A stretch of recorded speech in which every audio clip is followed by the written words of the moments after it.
같은데요. 일단 지금 그 민주당에서 검토하고 있는 고발자가 제가 보니까 모두 9명이더라고요. 그 피고발인 대상이 이 박철희 전 국립외교원장부터 시작해서 9명인데 일단 그 민주당에서 심우정 검찰총장 자녀 특혜 채용 의혹 비리 의혹과 관련해서 확인된 고발 사유는 어떤 것들이 있는 겁니까? 고발 사유는 일단 채용 공고상에 맞지 않는 자격 요건 미달자를 합격시켰다. 라고 하는 게 국립외교원에서의 그쵸. 채용, 그다음에 외교부에서의 채용 두 군데 다 해당이 되는 겁니다. 그러니까 국립외교원에서는 석사학위 소지자 채용합니다라고 해놓고 석사학위 취득 예정자라고 했습니다.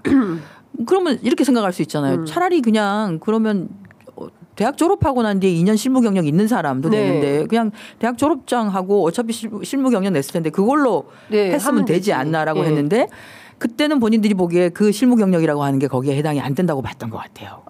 국립외교원에서는. 그래서 그걸로 채용하지 아니하고 석사학위 취득 예정자 이걸로 했다라고 했습니다. 그러니까 그때는 실무 경력으로 인정되지 않았던 그 경력이 외교부에서는 다시 실무 경력으로 인정이 되어 가지고 역시 자격 요건이 맞지 않은데 채용이 됐고 이런 사안인 거죠. 그래서 뭐 크게 보면 이겁니다. 그러니까 외교부를 할 때는 일단 그 전에 있었던 원래는 경제학 석사학위 소지자를 채용하기로 했는데 이거를 뭐 아예 공고 내용을 바꿔버린 것. 뭐 이것은 차제하고요. 이것은 이제 달리해야 되니까.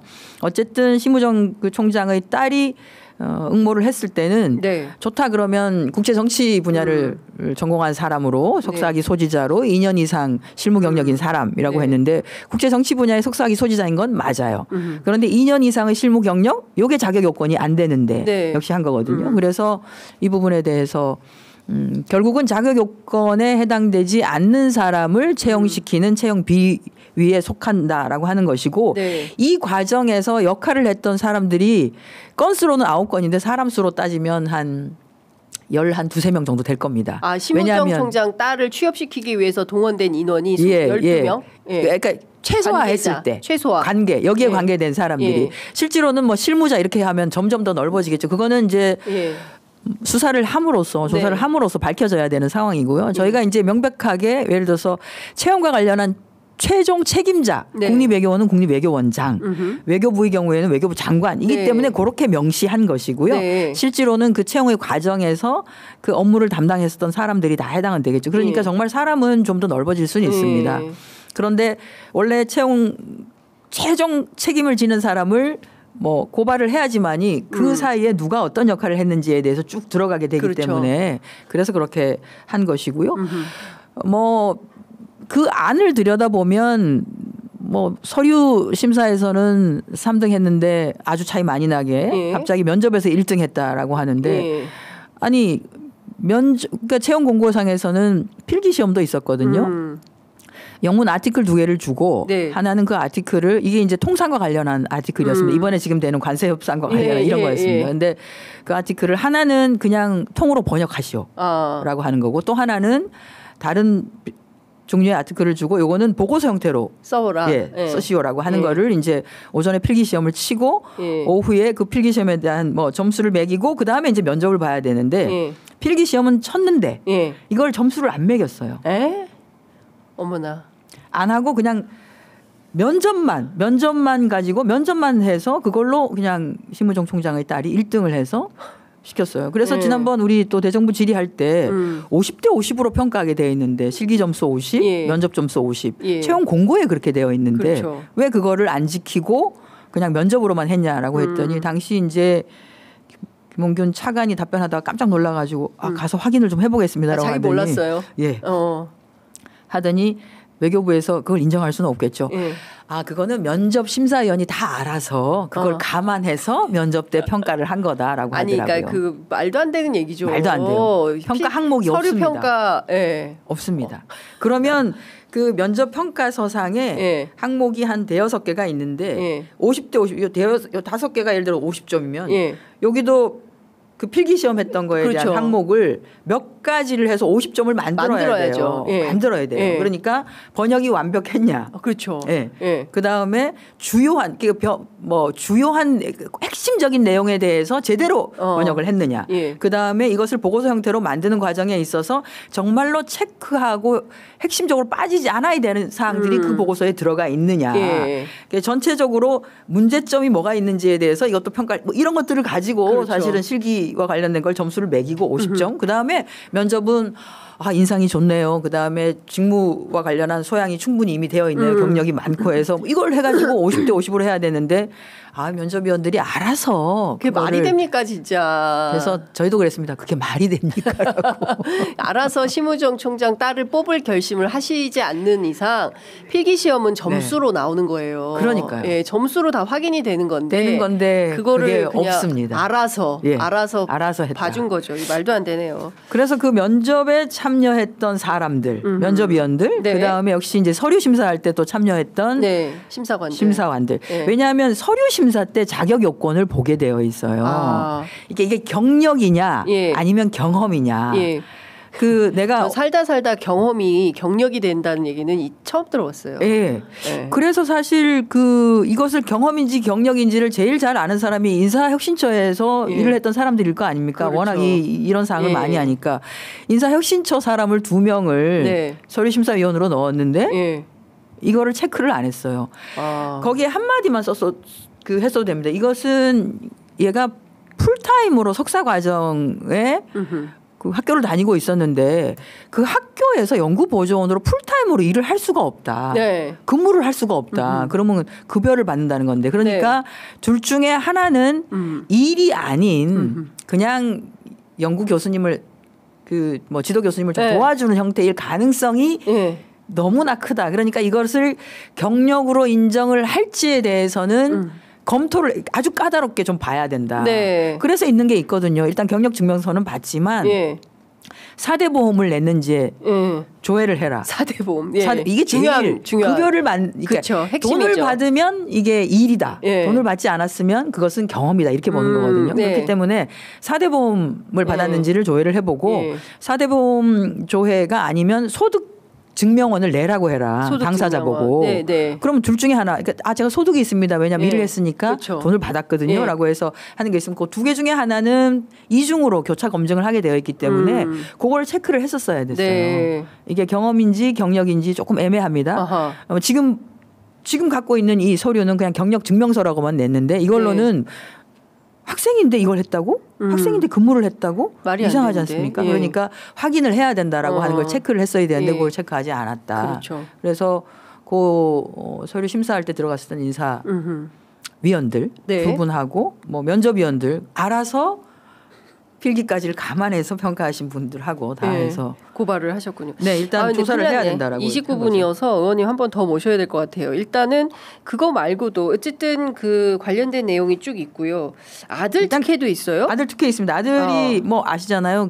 문과를 다녔는데 이과 장학금을 수령했다라고 하고 그게 2017년이었는데 그때는 그 장학금 신청 서류 거기에 부모님 직업 이런 걸 다 쓰게 돼 있었어요.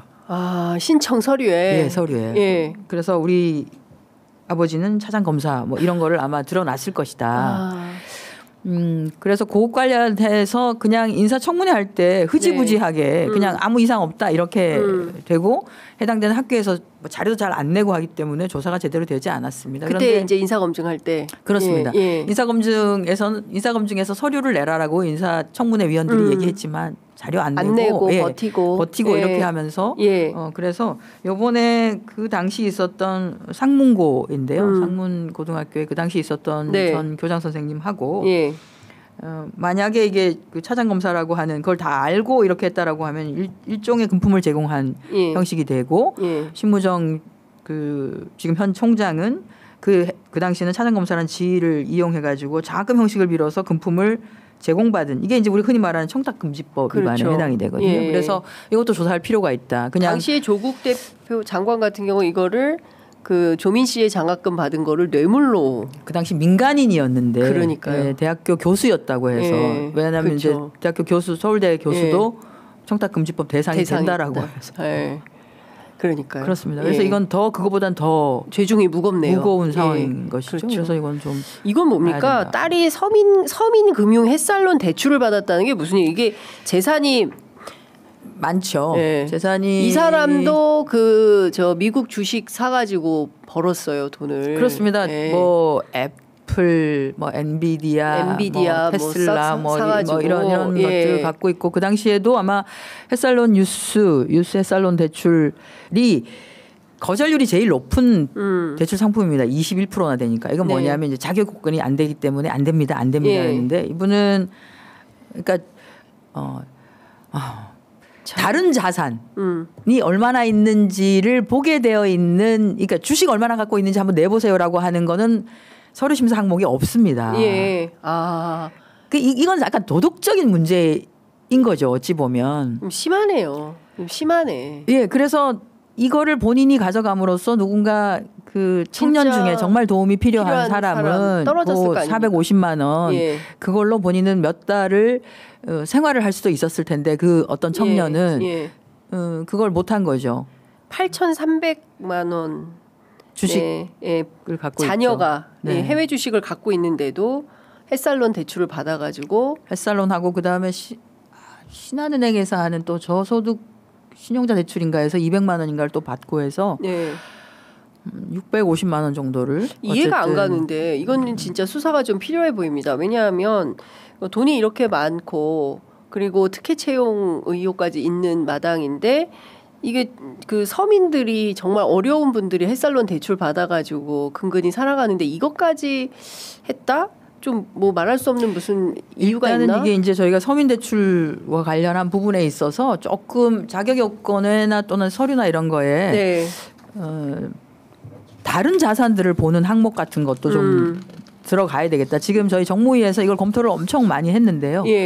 현재 그것을 보지 않게 되어 있기 때문에 이것을 예를 들어서 뭐 서민금융원 이런 데서 제출하게 하지 않았던 자료를 대상으로 해가지고 그것을 거절하거나 할 수도 없는 상황이어서 이것은 제도 보완을 일단 먼저 좀 하자. 제도 보완을 먼저 하고 이게 갖고 있는 도덕적 해이나 이런 부분에 대해서는 저는 지탄은 충분히 사회적으로 지탄받아야 한다고 생각합니다.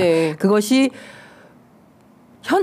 지금 현재의 서민금융과 관련해서 불법은 아니지만 그렇다고 이게 그래 잘했네라는 소리를 들을 내용은 아니다라고 그러면 이게 하는 거죠. 검찰에 고발을 하십니까? 어디 고발하십니까? 저희는 공수처에 고발하십니까? 어쨌든 공수처에 해당됩니다. 왜냐하면 이제 외교부 장관하고 고위직들에 해당되어서 지금 그 일부 시민단체에서 공수처에 고발을 해놓은 게 있어서요. 근데 이제 거기는 약간 두리뭉실하게 해 있어서 저희가 확보한 확인한 서류들을 다 첨부하고 해서 공수처에다가 수사할 때 봐야 되는 부분들이 이런 것들이 있다라고 해서 그렇게 해서 조금 수사가 속도감 있게 진행될 수 있도록 그렇게 할 예정입니다. 알겠습니다. 시간이 다 돼서 이제 마무리를 해야 될 것 같은데요.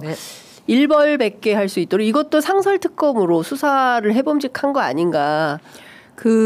만약에 공수처가 수사를 할 수 있도록 조금 지켜보고요. 공수처가 아시겠지만 지금 수사검사가 11명밖에 없다면서요. 그리고 이제 7명 이게 그 공수처 인사추천위원회에서 7명을 뽑게 해주십시오라고 해서 추천해서 올렸어요. 한덕수 총리가 그건 안 하고 있습니다. 헌법재판관은 지명을 하지만 이렇게 정말 필요한 사람은 임명을 하지 않고 있습니다. 그러니까. 오히려 해야 되는 것은 안 하고 위헌적인 상황만 계속하고 진짜 있죠. 기가 막힌 겁니다. 그러니까 법위에 그냥 멋대로 해도 괜찮아라는 시그널을 지금 국민들에게 주고 있기 때문에 그렇습니다. 이러면 국가 시스템이 무너지는 겁니다. 정말 큰일입니다. 전 이거는 공수처도 의지는 갖고 있다고 보고요. 다만 지금 수사 인력이 너무 부족해가지고 수사 3부에 배당이 됐는데 거기가 온갖 거를 다 하는데 그러니까 이제 힘이 붙이기는 하는데 조금 보강하고 이렇게 해서 제대로 하게 하고 만약 그게 이제 좀 안 된다 싶으면 그때 상설 특검이든 이런 방식으로 정리를 해야 되겠다 이런 생각하고 있습니다. 알겠습니다. 자, 오늘 말씀은 여기까지 듣도록 하겠습니다. 고맙습니다. 고맙습니다.